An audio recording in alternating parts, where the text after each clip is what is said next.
I understand the responsibility of carrying the mantle, and I will never, ever let you down. Too much work, too many people, blood, sweat, and tears. Never going to let you down.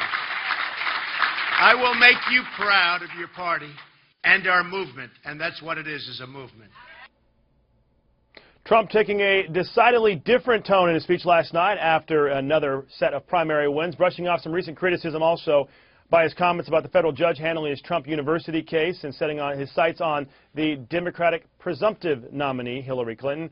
I'm Adam Housley, and you're in the strategy room. Obviously, a lot to talk about today after the California primaries and other primaries as well. Joining us now with reaction to Donald Trump and his set of victories, we have Democratic strategist Joe Lestingi joining us, along with Republican strategist Adam Goodman. Welcome to you both. Thanks, guys, for coming in. Adam, we'll start with you. You know, Trump said he was going to shift the tone a bit once he had a one basic opponent on the other side. And it looks like that's the route he's starting to go. I think that's already in play. I've been in hundreds of campaigns, Adam. What happens invariably, almost without exception, is candidates get better as they start moving downstream. And I think both Donald Trump and even Hillary Clinton, who's been in many campaigns, will show that. But let's talk about what's ahead. It's going to be an examination by Hillary Clinton of Donald Trump in which he says his fitness for office. On the other side is Donald Trump saying, bring it. Let's talk about your foreign policy record, ISIS, Iran, Benghazi, Yemen. Let's talk about your domestic economic record, housing despair, millennials in record numbers living at home, 47% of Americans having no more than $400 in savings, God forbid something happens. This is going to be a referendum on the system, and right now, by 2-1, the Americans are down on the system. They're looking for something different. And now that Bernie Sanders is out of the race, there's one flavor left from the outside, and it's Donald Trump.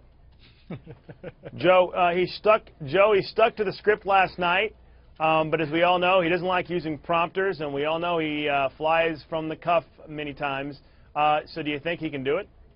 Absolutely not. I mean, so you're right. It was so fascinating to watch him last night reading from a teleprompter, something he said he would never do, and he made fun of other people for doing. And then when he does go fly off the cuff, he makes blatant racist comments about red-blooded Americans. This man cannot keep his mouth focused on his message, and that is a huge problem.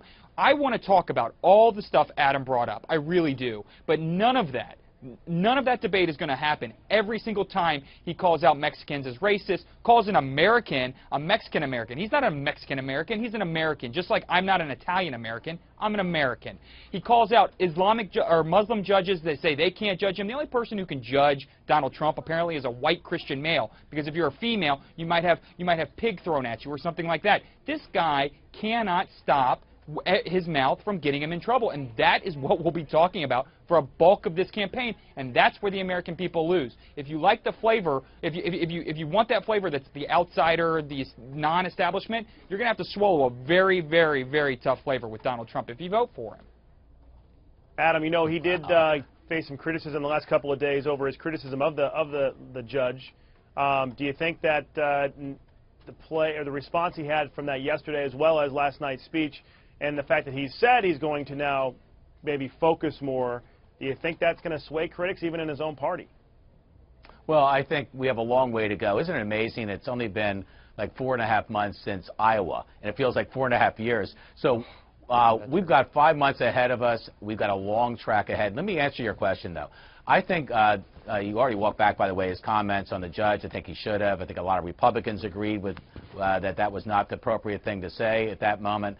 But here's what you get with Donald Trump and you don't get with Hillary Clinton. You get it straight at you, unvarnished, fresh, unrehearsed. This is not a cue card campaign as much as Hillary wants it to be, whereas Hillary Clinton has a problem not just with enthusiasm behind her candidacy, which is not a movement, it's a candidacy. Okay. She has a problem not only with enthusiasm, she has a problem with integrity. Right. And you can't just brush off the FBI, the special prosecutor, and others who want answers she's not willing to give.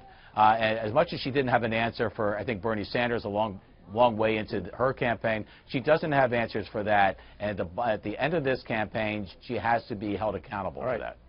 We got to go, Adam. Joe, thanks for joining us. I know, Joe, you would obviously question the fact whether or not he can stick to the cue cards or not, but we'll have to have that at a different time. And we're going to have a number of months to be able to go over this, guys. Joe and Adam, thanks for joining us. We appreciate it. Going to be a fun convention and going to be an interesting election season coming up. For complete coverage on the election, of course, right here, FoxNews.com has everything for you. Until then, I'm Adam Housley, and you're in the Strategy Room.